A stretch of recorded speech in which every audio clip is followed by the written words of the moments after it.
Shalom. Salam sejahtera dalam kasih Tuhan Yesus Kristus. Dan tak lupa saya ucapkan selamat pagi. Selamat kita akan sehidangan dengan Tuhan lewat kebenaran firman Tuhan.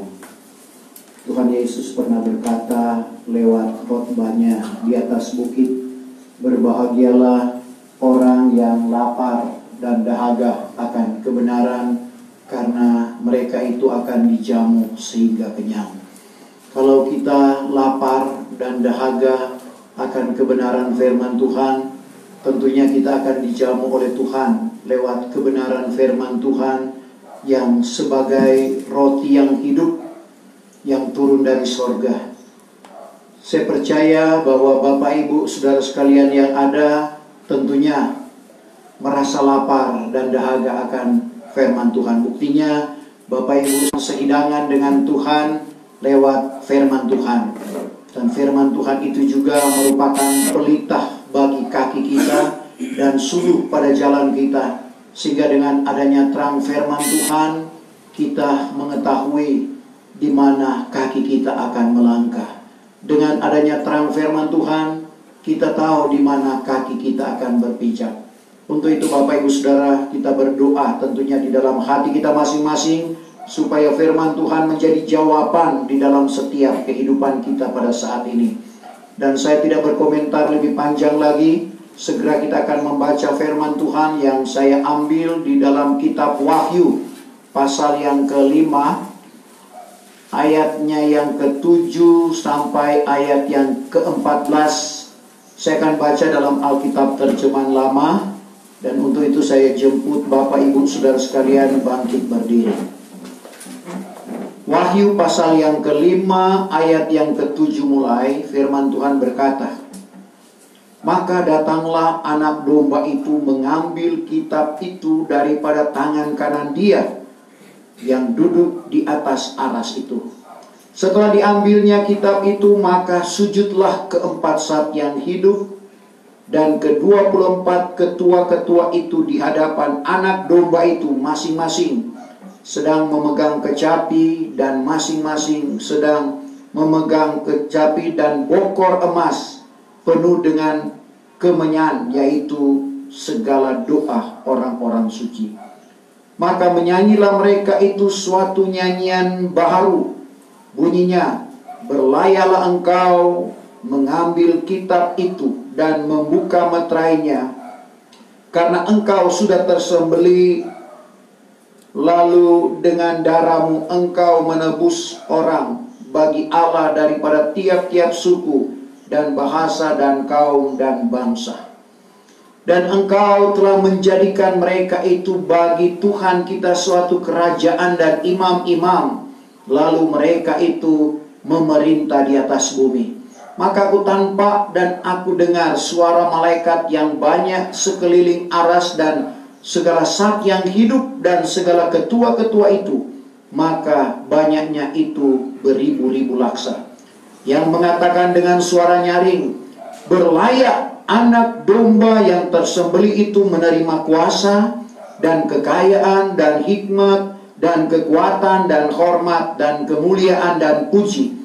Maka aku dengar pula tiap-tiap makhluk yang di surga dan yang di atas bumi dan yang di bawah bumi dan yang di laut dan segala yang di dalamnya itu mengatakan, bagi dia yang duduk di atas aras dan bagi anak domba itu adalah puji dan kehormatan dan kemuliaan dan kuasa selama-lamanya.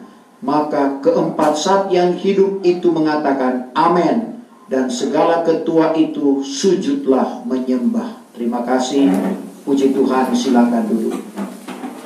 Firman Tuhan yang kita baca dan dengar pada pagi hari ini merupakan wahyu yang Tuhan anugerahkan di dalam kehidupan Rasul Yahya atau Rasul Yohanes.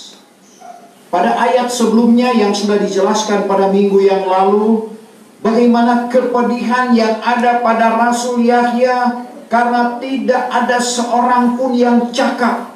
Tidak ada seorang pun baik di surga maupun di bawah bumi, di bumi, yang pandai untuk membuka kitab atau meterai yang ada pada kitab itu.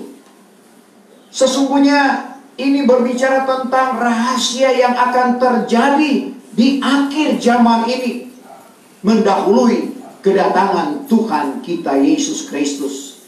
Nanti pada pasal yang ke-6 akan diungkapkan tentang meterai, saudara, dari kitab kecil yang berbicara tentang rahasia apa yang terjadi di akhir zaman ini.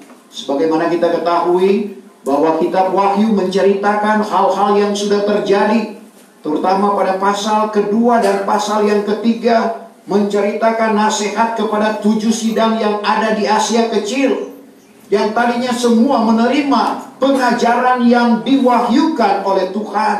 Tapi seiring waktu yang berjalan, maka mereka mulai terpengaruh, baik dengan pengajaran Nikolai, pengajaran Isabel. Ada yang sudah meninggalkan kasih yang mula-mula, ada yang suam, panas tidak, dingin tidak.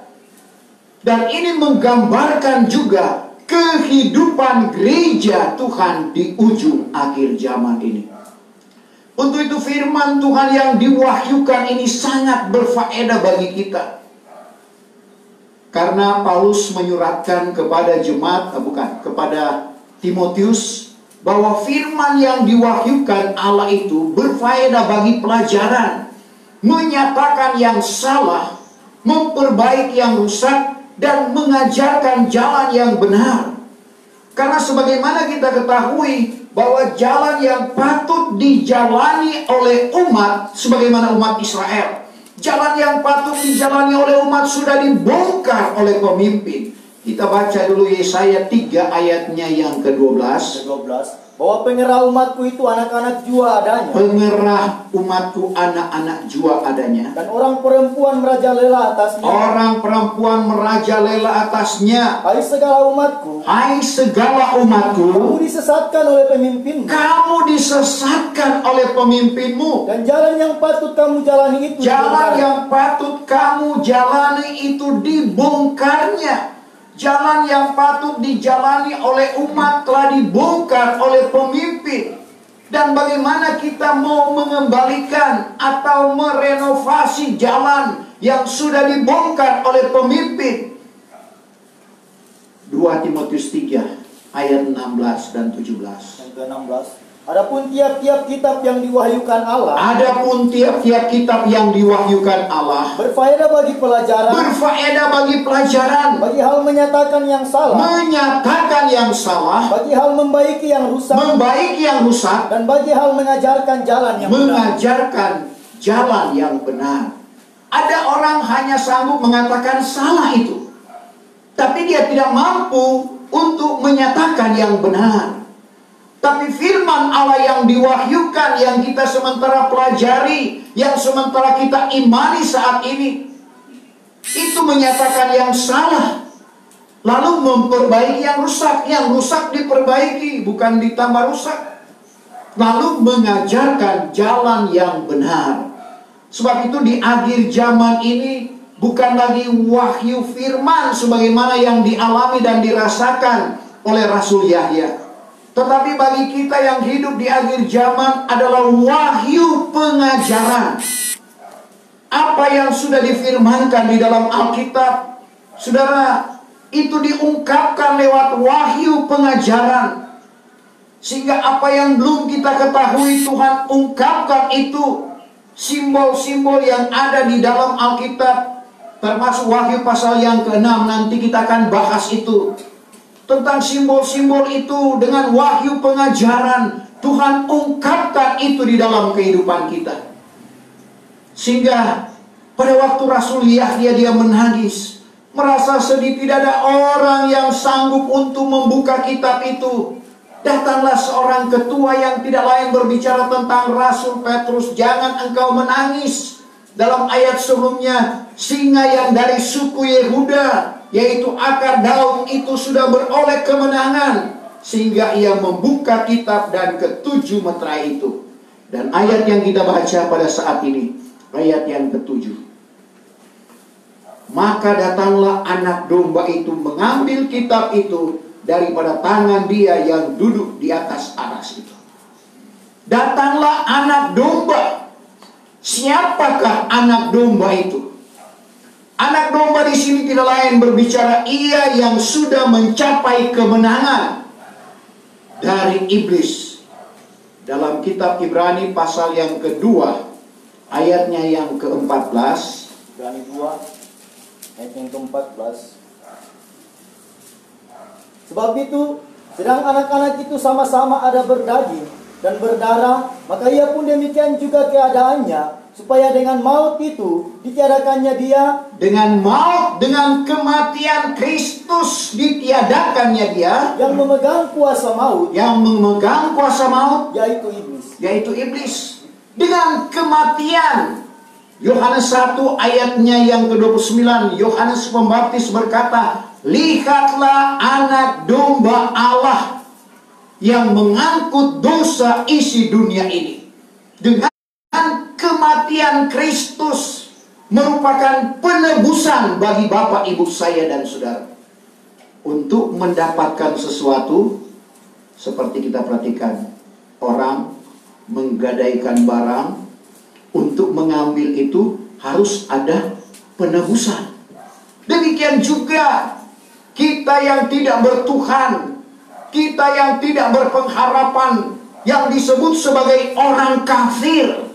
Sebab itu selalu saya katakan, jangan kita tersinggung kalau kita disebut orang kafir. Memang kita orang kafir. Umat pilihan Allah, Amos 3 ayat yang kedua, hanya umat Israel. Di luar itu adalah kafir, termasuk Bapak, Ibu, saya dan saudara. Kita baca Amos 3 ayat yang kedua.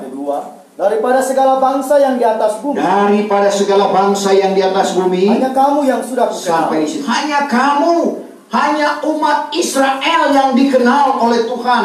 Ini merupakan nubuatan Nabi Amos kepada umat Israel.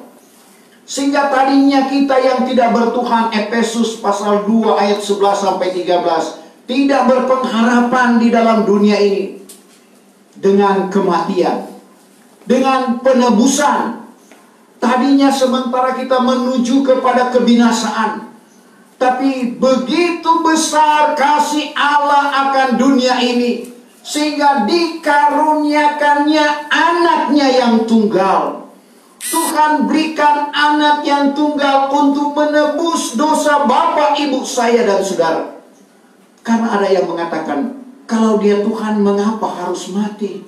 Tapi memang demikian skenario Bapa, supaya Dia mati sebagai penebus dosa. Sekali lagi, untuk mendapatkan sesuatu harus ada tebusan. Seperti anak sekolah Alkitab yang pernah sekolah Alkitab di sini, dia dari Malaysia. Ternyata cincinnya dia gadaikan. Untung dia pakai alamat telepon, masih telepon rumah dari penggadaian telepon. Dia sudah di Malaysia. Nah, untuk mendapatkan itu harus tebus. Nah, demikian untuk Allah mendapatkan Bapak, Ibu, saya dan saudara yang tadinya sudah tidak bertuhan di dalam dunia ini, maka Dia tebus dengan anaknya yang tunggal. Sekali lagi, Yahya 1 ayat 29, lihatlah anak domba Allah yang mengangkut dosa isi dunia. Sebab itu dalam ayat ini, maka datanglah anak domba itu mengambil kitab itu daripada tangan kanan Dia yang duduk di atas aras itu. Berbicara tentang Tuhan Yesus yang mengambil kitab itu dari Bapa di sorga. Dan itu Bapak, Ibu, saudara, diungkapkan di dalam Wahyu pasal yang ke-6. Dan kita perhatikan ayat yang ke-8. Setelah diambilnya kitab itu, maka sujudlah keempat zat yang hidup dan ke-24 ketua-ketua itu di hadapan anak domba itu, masing-masing sedang memegang kecapi dan bokor emas penuh dengan kemenyan, yaitu segala doa orang-orang suci. Jadi kita perhatikan bagaimana keempat zat yang hidup, yang tidak lain berbicara tentang Injil. Seringkali disebut 4 Injil. Injil itu cuma satu. Tapi untuk membedakan Matius, Markus, Lukas, dan Yahya, maka disebut 4 Injil. Jadi kita perhatikan Injil dan ke-24 ketua-ketua yang tidak lain berbicara tentang 12 rasul gereja hujan awal dan 12 rasul gereja hujan akhir. Dikatakan masing-masing sedang memegang kecapi dan bokor emas penuh dengan kemenyan, yaitu segala doa orang-orang suci. Jadi kita perhatikan doa dari segala orang-orang suci itu ditampung di bokor.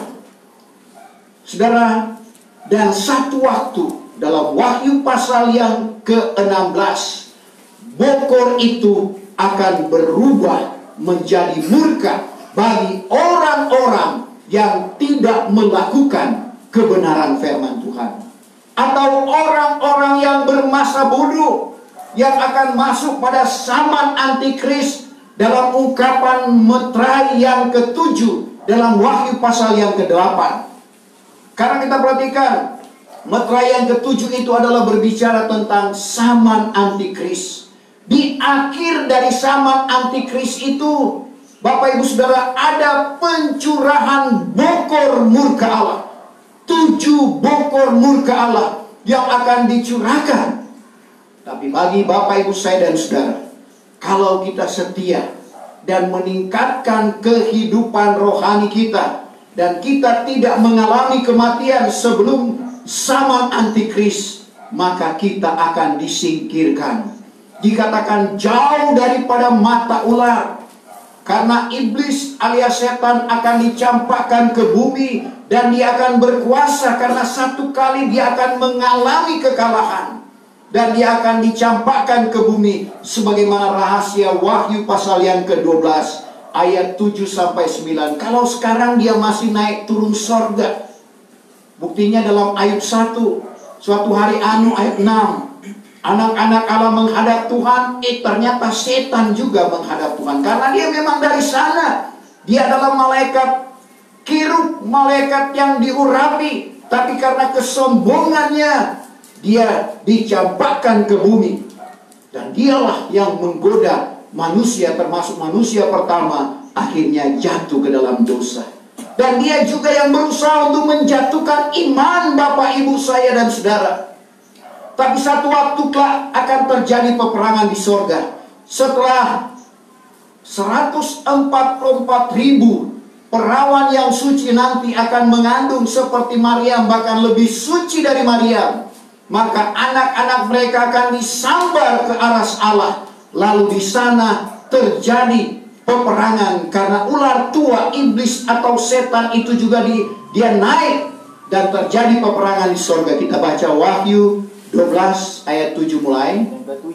Maka jadilah suatu peperangan di surga. Jadilah suatu peperangan di surga. Untuk Mikael serta malaikatnya berperang dengan naga itu. Mikael dan tentaranya berperang dengan naga itu. Dan naga serta segala tentaranya pun berperanglah. Naga dan segala tentaranya pun berperanglah. Maka naga dan tentaranya itu tiada menang. Naga dan tentaranya itu tiada menang. Dan tempatnya pun sudah hilang di surga. Tempatnya sudah hilang di surga, berarti dia bukan penguasa di udara, sudah penguasa di bumi. Maka tercampaklah naga besar itu. Tercampaklah naga besar itu, yaitu ular tua yang dinamakan iblis dan ular setan tua itu, yang dinamakan iblis dan setan itu, yang menyesatkan segala isi dunia. Menyesatkan segala isi dunia. Bahkan ia sudah tercampak ke bumi. Tercampak ke bumi. Dan segala tentaranya itu pun sudah tercampak juga. Lompat ke ayat yang ke-12. Ayat yang ke-12, sebab itu bersoraklah hai surga. Bersoraklah hai surga. Dan segala yang duduk di dalamnya. Dan segala yang duduk di dalamnya. Wahai bagi kamu, wahai bagi bumi dan laut. Celaka bagi bumi dan laut. Karena iblis sudah turun kepadamu. Iblis sudah turun kepadamu. Dengan besar kemarahannya. Dengan besar kemarahannya. Sebab mengetahui bahwa ketikanya itu sudah. Ketikanya tinggal 3,5 tahun.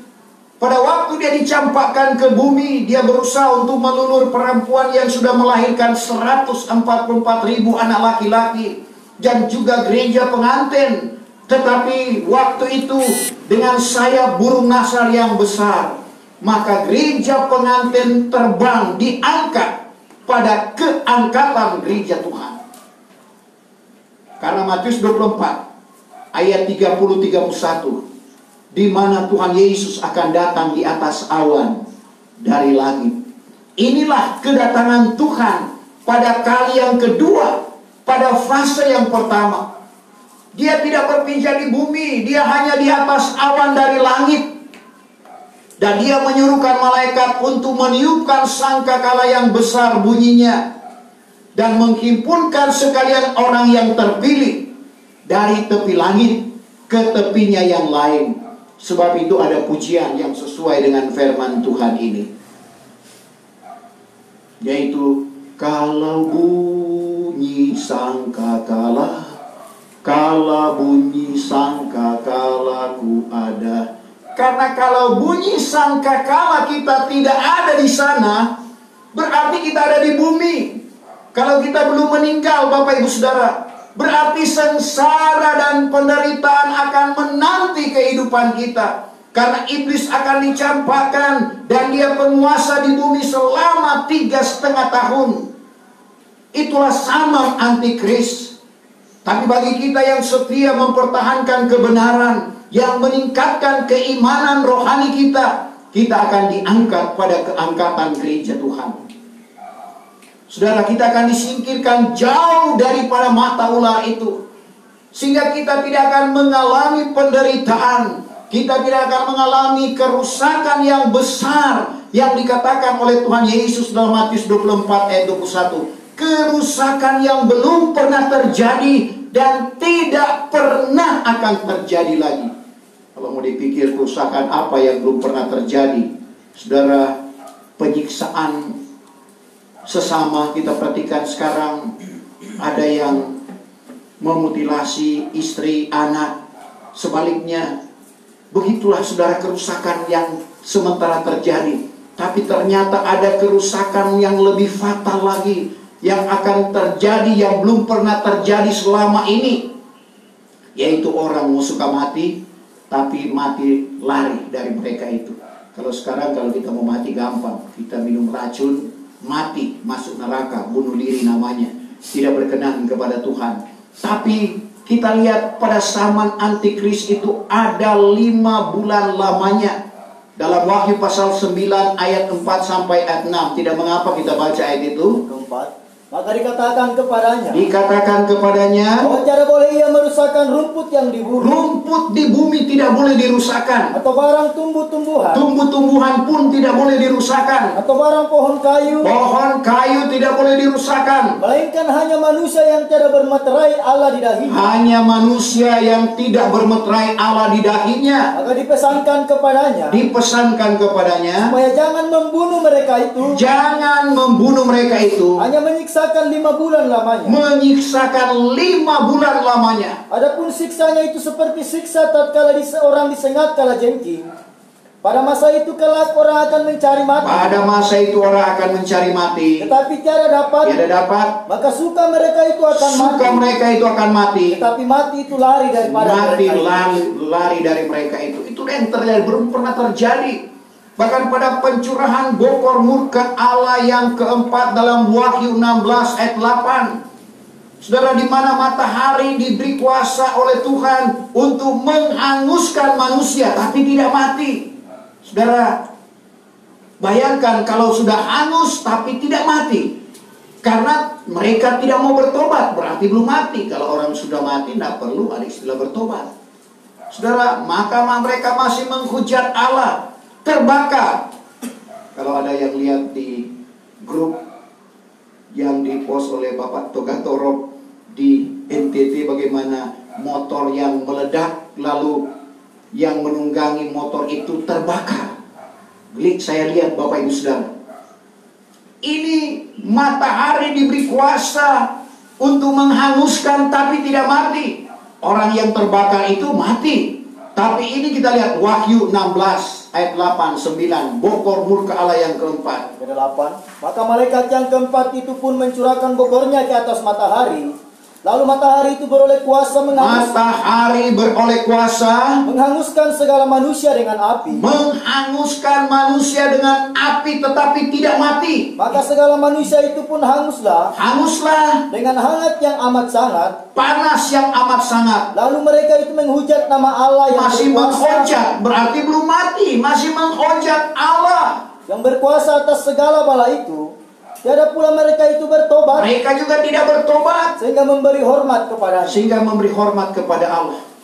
Berarti saudara, hangus tapi tidak mati. Itulah kerusakan yang belum pernah terjadi. Kalau hangus lalu mati, tidak jadi masalah. Tapi ini hangus tapi tidak mati. Betapa ngerinya hal itu. Memang firman Tuhan ini sengaja diungkapkan oleh Tuhan, supaya kita menyadari, Bapak Ibu Saudara, akan panggilan Tuhan di dalam kehidupan kita. Mari kita menghargai akan panggilan Tuhan. Sebagaimana nasihat Paulus kepada jemaat yang ada di Roma. Paulus melihat bagaimana mereka mulai acuh tak acuh dengan panggilan Tuhan. Sehingga firman Tuhan berkata, atau engkau anggap sepi. Itu terjemahan baru. Terjemahan lama, atau engkau hinakankah kemurahan Tuhan. Jangan sampai kita hinakan akan kemurahan Tuhan. Melainkan mari Bapak Ibu saya dan saudara hargai. Coba kita baca Rum 2 ayat yang keempat. Atau engkau hinakankah kemurahannya yang limpah, dan sabar dan panjang hatinya, dengan cara mengetahui bahwa kemurahan Allah itu menarik engkau kepada hal bertobat. Kemurahan Allah itu menarik engkau kepada tobat. Atau engkau hinakankah? Jangan sampai kita hinakan. Jangan sampai kita anggap sepi akan panggilan Tuhan, sehingga kita bermasa bodoh. Sehingga ada 5 anak darah yang bodoh. Sudah dewasa rohani, tapi tidak menjadi pengantin. Karena mengabaikan anugerah Tuhan, yaitu berbicara tentang minyak. Ada pelita, tapi tidak ada minyak. Minyak berbicara tentang Roh Kudus. Pelita berbicara tentang firman. Karena itu merupakan satu kesatuan. Ada pelita, tidak ada minyak, tidak akan menyala pelita itu. Sebaliknya juga. Jadi kita lihat betapa pentingnya pelita dan minyak itu selalu ada di dalam kehidupan kita. Sehingga kita menjadi 5 anak darah yang bijak. Dan pada waktu anak domba mengambil kitab ini, ada pujian yang disampaikan oleh ke-24 ketua-ketua, di mana ini juga berbicara di dalam kehidupan kita. Ada pujian sebelum kita menyembah Bapa dengan roh dan kebenaran. Jadi ada pujian, kita memuji dan mengagungkan nama Tuhan. Ada penyembahan. Saudara, puji-pujian lain, doa dan penyembahan lain, saudara. Di mana roh yang bekerja. Kenapa kita tidak pergunakan musik pada waktu menyembah Tuhan dalam roh dan kebenaran? Karena hanya yang punya roh, yaitu Bapak, Ibu, saya dan saudara, yang diwajibkan untuk menyembah Bapa dengan roh. Musik tidak ada roh. Jadi yang ada roh, coba baca Yahya 4 ayat 23-24.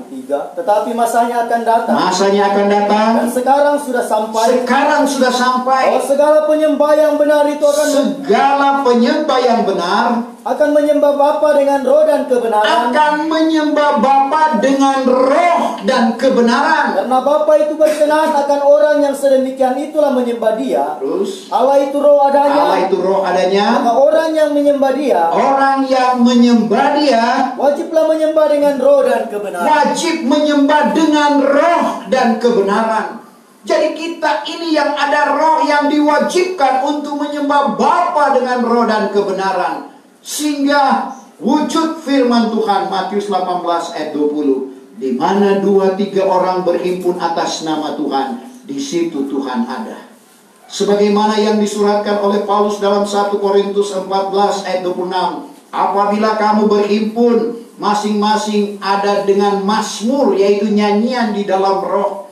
Ada dengan kenyataan atau penglihatan. Ada dengan pengajaran atau nubuatan. Ada dengan karunia lidah yang dikenal dengan bahasa roh. Karunia lidah yang diartikan, bahasa roh yang diartikan. Semuanya itu meneguhkan iman. sidang jemaat.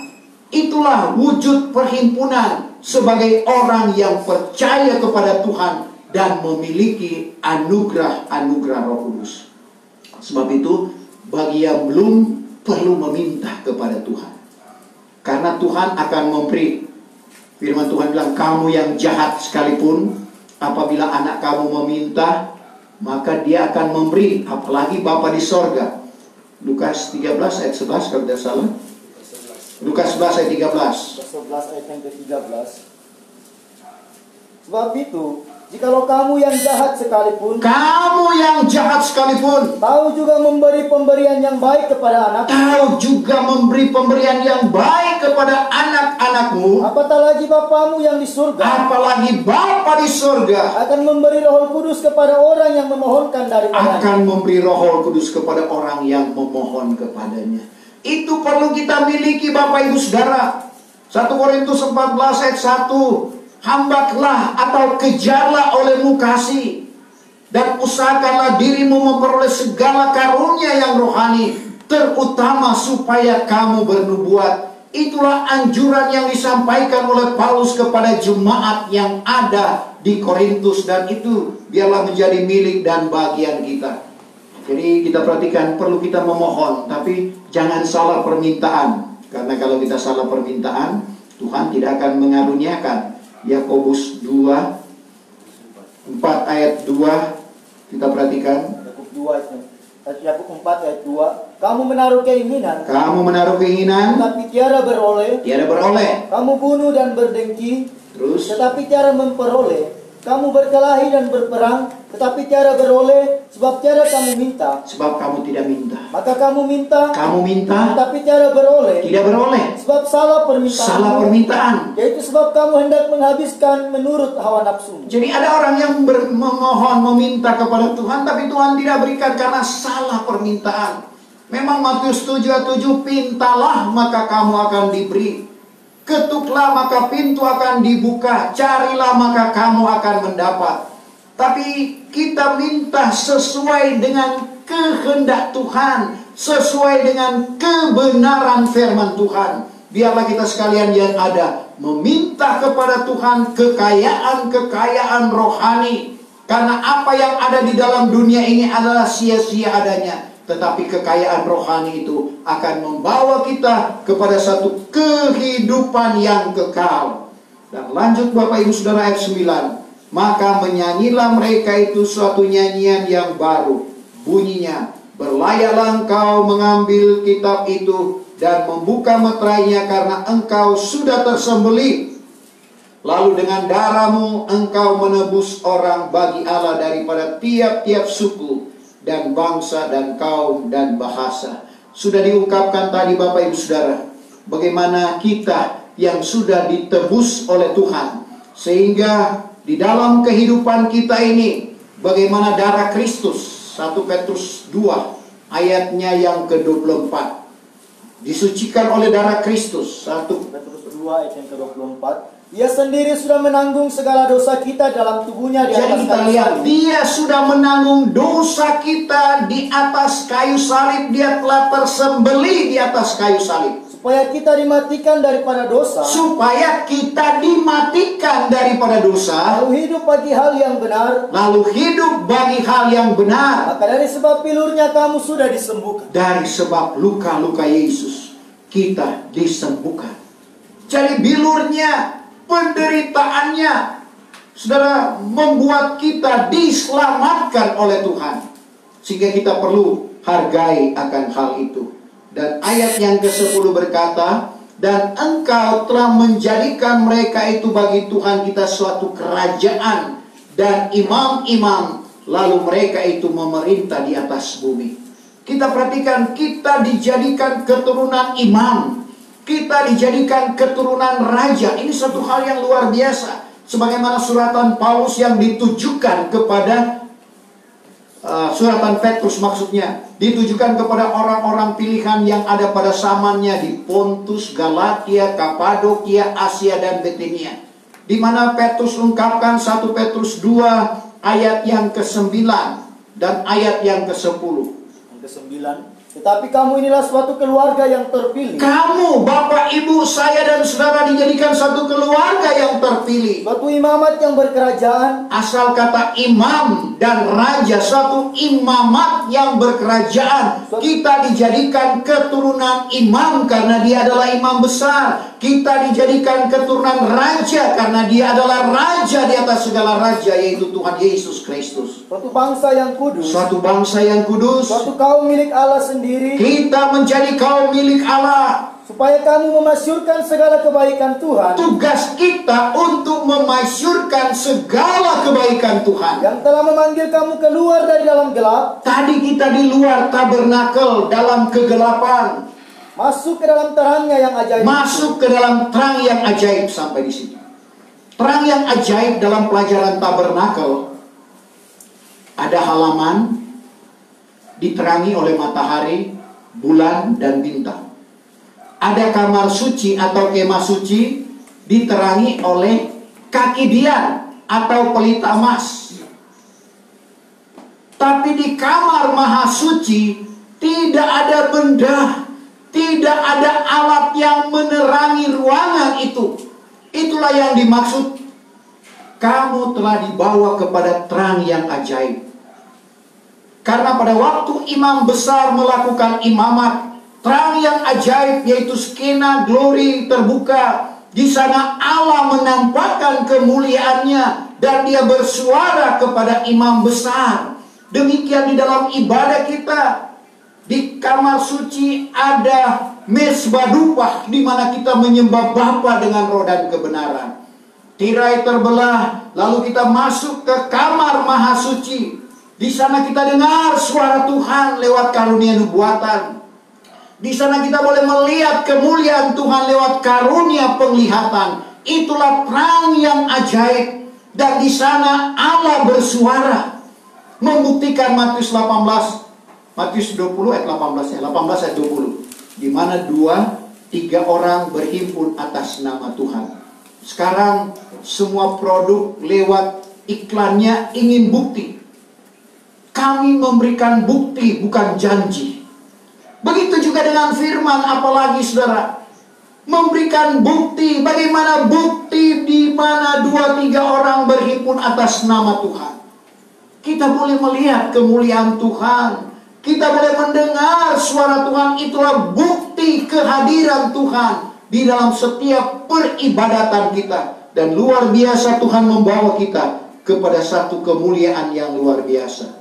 Untuk itu di sini dikatakan, lalu mereka itu memerintah di atas bumi.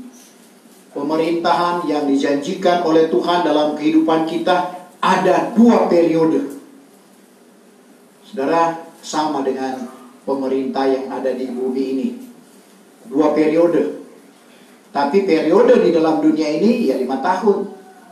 Berarti 10 tahun.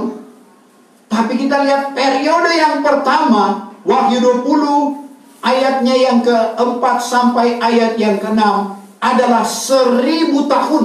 Bayangkan, pemerintahan 1000 tahun, yaitu di 1000 tahun masa damai. Kalau kita setia, kita akan memerintah bersama dengan dia. Coba kita baca Wahyu 20 ayat 4 supaya lebih jelas. Maka aku tampaklah beberapa tahta dan ada orang duduk di atasnya. Terus, Maka kepada mereka itu diserahkan kuasa menghukumkan. Dan lagi, aku tampak segala nyawa orang yang dipancung kepalanya, sebab menyaksikan Yesus dan firman Allah, dan yang tiada menyembah binatang itu atau patungnya, dan yang tiada bertanda di dahinya atau di tangannya. Maka mereka itu sekalian hidup balik dan memerintah beserta dengan Kristus 1000 tahun lamanya. memerintah beserta dengan Kristus 1000 tahun lamanya. Tetapi segala orang mati yang lain itu tiada hidup balik. Ada yang belum bangkit, yaitu orang-orang yang mati di luar Tuhan nanti bangkit pada kebangkitan kedua setelah 1000 tahun masa damai. Sehingga genap 1000 tahun itu, maka inilah kebangkitan yang pertama. Berbahagialah dan kuduslah orang yang masuk bahagian di dalam kebangkitan yang pertama itu. Maka mati yang kedua tiada berkuasa atas mereka itu, melainkan mereka itu menjadi imam kepada Allah dan kepada Kristus dan akan memerintah beserta dengan Dia 1000 tahun lamanya. Jadi periode yang pertama adalah 1000 tahun lamanya. Luar biasa lamanya Bapak Ibu Saudara. Dan periode yang kedua itu kekal, tidak ada perhinggaannya, tidak ada batas waktunya. Apalagi kalau menjadi pengantin Kristus, selain memerintah dalam 1000 tahun masa damai, karena yang memerintah dalam 1000 tahun masa damai adalah orang-orang yang dibangkitkan pada kebangkitan pertama, dan orang-orang yang diangkat karena tidak mengalami kematian sebagai pengantin Kristus nantinya akan turun ke bumi ini, kembali kepada Eden sebelum manusia jatuh ke dalam dosa. Di sana tidak ada permusuhan, namanya saja 1000 tahun masa damai. Dan setelah itu Bapak Ibu Saudara, Wahyu 22 ayat 5, pemerintahan yang kekal. Di sana kita tidak butuhkan cahaya pelita seperti ini. Di sana kita tidak butuhkan cahaya matahari, karena tidak ada lagi matahari dalam bumi baru dan langit baru. Wahyu 22 ayat yang kelima. Maka caralah ada malam lagi kelak. Tidak akan ada malam lagi kelak. Dan mereka itu cara berkehendakkan cahaya pelita. Tidak akan memerlukan cahaya pelita lagi. Dan cahaya matahari. Dan cahaya matahari. Karena Tuhan yaitu Allah. Tuhan yaitu Allah akan menerangkan mereka itu. Menerangi Bapak Ibu saya dan saudara kalau kita sampai ke sana. Dan mereka itu akan memerintah kelak selama-lamanya. Memerintah selama-lamanya. Luar biasa Bapak Ibu saudara. Janji Tuhan di dalam kehidupan kita. Untuk itu mari kita setia. Dan ayat selanjutnya Bapak Ibu saudara ayat 11. Maka aku tampak dan aku dengar suara malaikat yang banyak sekeliling aras, dan segala sat yang hidup dan segala ketua itu, maka banyaknya itu beribu-ribu laksa. Ayat 12 yang mengatakan dengan suara besar, berlayarlah anak domba yang tersembelih itu, menerima kuasa, kekayaan, hikmat, kekuatan, hormat, kemuliaan, dan puji. Berlayarlah anak domba yang tersembelih. Berlayarlah anak domba yang telah menderita. Tidak secara kebetulan ada 7 di sana. 7 kemuliaan atau 7 saudara pujian yang diperuntukkan kepada anak domba yang tersembelih. Dia telah menderita dengan sempurna Bapak Ibu saudara. Sempurna artinya dia menderita lahir dan batin. Selain penderitaan lahir, di mana setiap cambukan ada daging yang keluar, luar biasa sakitnya itu. Lalu penderitaan batin, bagaimana dia diolok orang lain, engkau selamatkan. Dirimu sendiri tidak bisa engkau selamatkan. Ada ludah yang diludahkan kepadanya. Penghinaan yang dialami oleh anak domba yang tersembelih. Tetapi dia menerima kemuliaan yang sempurna. Sebab itu Paulus mengingatkan penderitaan yang sempurna juga tidak akan membawa kita untuk undur daripada Tuhan, karena ada kemuliaan yang sempurna kalau kita setia. Tidak. Kebetulan juga dalam Rom 8 ayat yang ke-35 di situ juga 7 penderitaan. 7 adalah angka sempurna. Penderitaan yang sempurna tidak akan menceraikan kita dari kasih Kristus, kata Paulus. Coba Rom 8 ayat 35. Siapakah yang dapat menceraikan kita daripada kasih Siapakah Kristus? yang dapat menceraikan kita daripada kasih Kristus? Kesukaran-kah? Kesukaran-kah? Atau sengsara-kah? Sengsara-kah? Atau aniaya-kah? Aniaya-kah? Atau kelaparan-kah? Kelaparan-kah? Atau keadaan bertelanjang-kah? Keadaan bertelanjang-kah? Atau mara bahaya-kah? Mara bahaya-kah? Atau pedang-kah? Pedang-kah? Jadi kita lihat ada 7 angka sempurna. Paulus bilang tidak akan menceraikan kita daripada kasih Kristus, karena ada 7 kemuliaan atau 7 kepujian yang akan menanti kita apabila kita setia. Sebab itu Paulus katakan seperti domba yang akan disembelih, tidak memberontak. Coba ayat 36. Dan akhirnya kita menang. 37, 36, 37. Seperti yang tersurat. Seperti yang tersurat. Bahwa karena sebab engkaulah kami dimatikan berhari-hari. Karena sebab Tuhan Yesus Yesus Kristus, Paulus dimatikan berhari-hari. Maka kami dihisapkan seperti domba yang akan disembelih. Kami dihisapkan seperti domba yang akan disembelih. Tapi dalam segala perkara itu, kita sangat menang. Kita sangat menang. Salinan baru lebih daripada pemenang. Oleh sebab Dia yang mengasihi. Oleh sebab Dia yang mengasihi. Kita menang. Karena Dia yang mengasihi kita, Dia tidak akan membiarkan kita, Bapak Ibu Saudara. Meskipun seringkali Tuhan izinkan kita untuk mengalami apa yang namanya penderitaan. Karena ada paham juga kalau ikut Tuhan tidak akan mengalami penderitaan. Sedangkan Paulus bilang untuk mengalami dipermuliakan, kita harus menderita. Roma 8 ayat 17. Sebab itu jangan kita merasa siap. Pada waktu kita setia, kok kita ada penderitaan. Roma 8 ayat 17. Tetapi jikalau anak-anak, maka warislah juga, yaitu waris Allah, dan sewaris dengan Kristus. Kalau kita sama merasa sengsara dengan Dia, jikalau kita sama merasa sengsara seperti Dia, supaya sama kita dipermuliakan. Sebab itu ayat yang ke-18 itu bukan wahyu, tapi pendapat Paulus, dan pendapat itu tidak salah. Karena menurut pendapatku, penderitaan yang kita alami sekarang ini tidak sebanding dengan kemuliaan yang dinyatakan oleh Tuhan dalam kehidupan kita. Amin. Paulus mengalami itu karena dia sudah tahu, dia sudah lihat tempat yang akan disiapkan oleh Tuhan baginya. Sehingga sekali lagi dia berpendapat dalam Roma 8 ayat 18, menurut pendapatku, bahwa penderitaan yang kita alami sekarang ini tidak sebanding dengan kemuliaan yang Tuhan akan nyatakan di dalam kehidupan kita. Sebab itu tidak ada alasan bagi kita untuk tidak setia.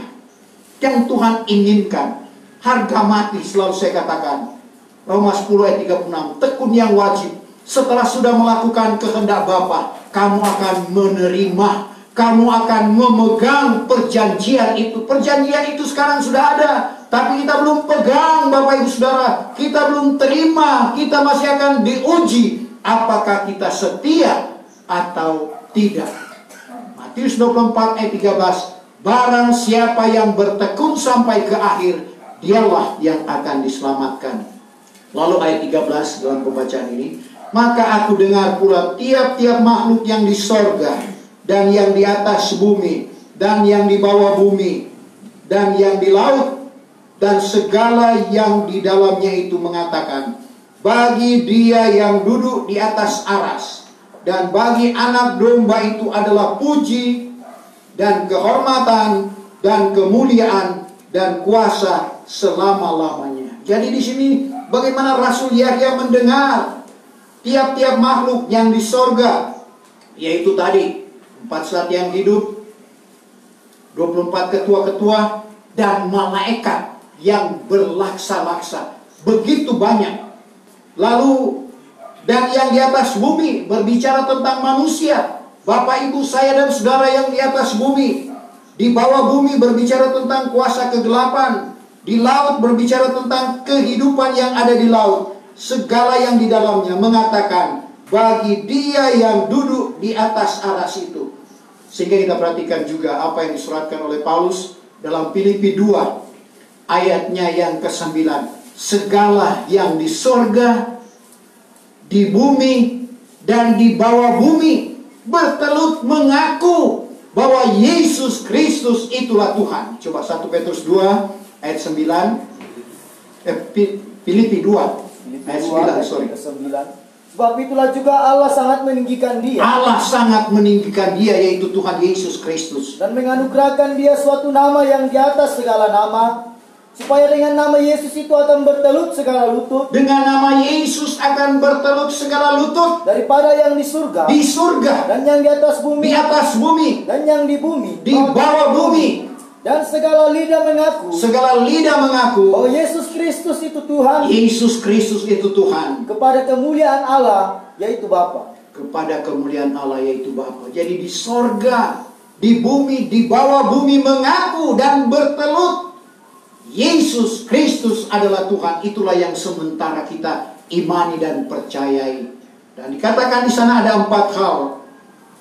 bagi anak domba dikatakan adalah puji, kehormatan, kemuliaan, dan kuasa selama-lamanya. Tidak ada batas waktunya.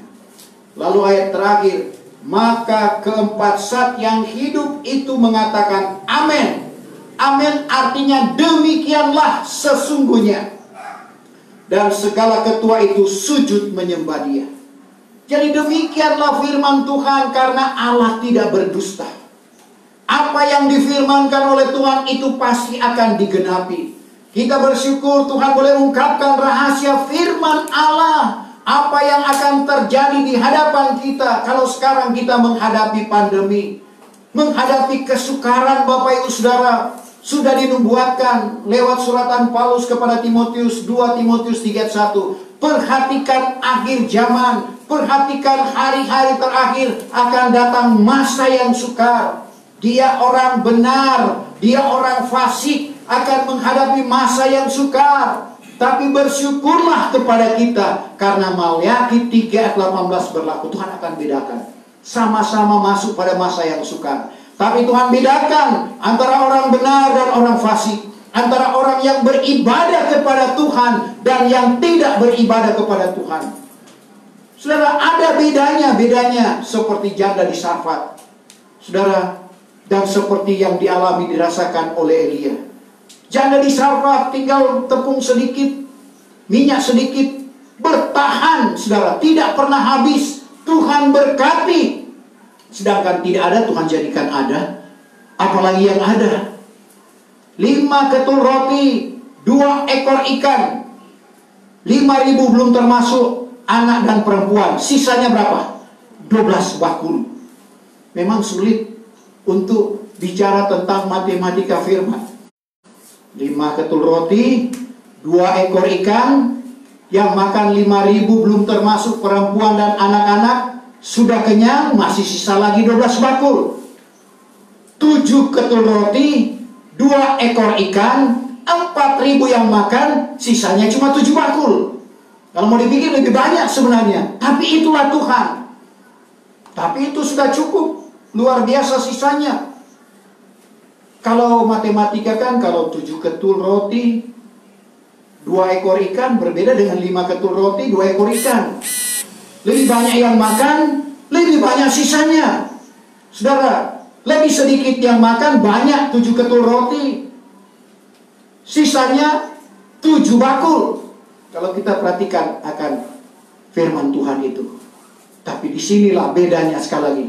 Tuhan akan mengadakan apa yang menjadi kebutuhan dan keperluan. Asalkan Matius 6 ayat 33, kita mengutamakan Tuhan. Seperti pada saat ini, baik kita yang ada di tempat ini, baik yang ada di rumah masing-masing, carilah dahulu kerajaan Allah serta kebenarannya. Sekaliannya itu, yaitu apa yang kita mau makan, minum, pakai, Tuhan tambahkan di dalam kehidupan kita. Amin. Sebab itu tidak perlu kita khawatir apa yang harus kita makan, apa yang harus kita minum. Ini semua dicari oleh orang kafir. Untuk jelasnya sebagai ayat-ayat terakhir, Matius 6 ayat 31, 32, 33. 31. Sebab itu janganlah kamu khawatir. Sebab itu jangan kamu khawatir.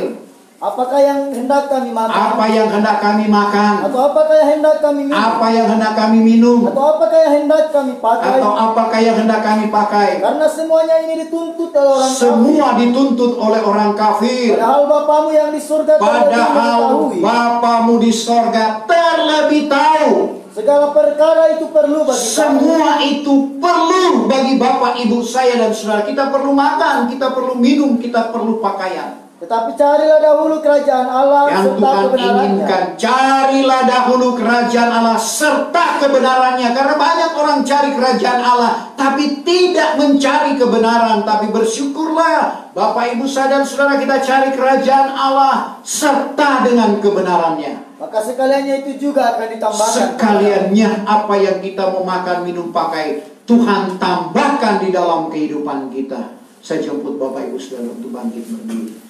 Kita